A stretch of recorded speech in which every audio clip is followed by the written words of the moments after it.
Apple is planning to include wireless reverse charging on its MacBooks. Apple has been granted a pair of reverse charging patents for a future MacBook Pro. The patents suggest the use of two-way charging coils in places like the trackpad, palm rest, as well as rear casing of MacBook laptops. Multiple inductive charging coils could be placed under the frame of a MacBook that could accommodate charging of multiple devices at one time.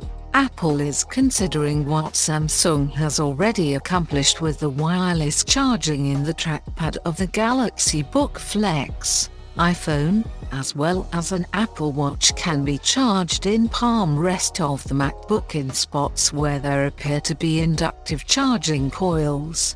Patent also shows the rear casing of an iPad, with the Apple Watch and an iPhone receiving charging, so there remains the possibility that this isn't something that is just for MacBooks. Apple also describes the common problem of using cables and external power to charge, especially when traveling. Let us know your thoughts in comment section.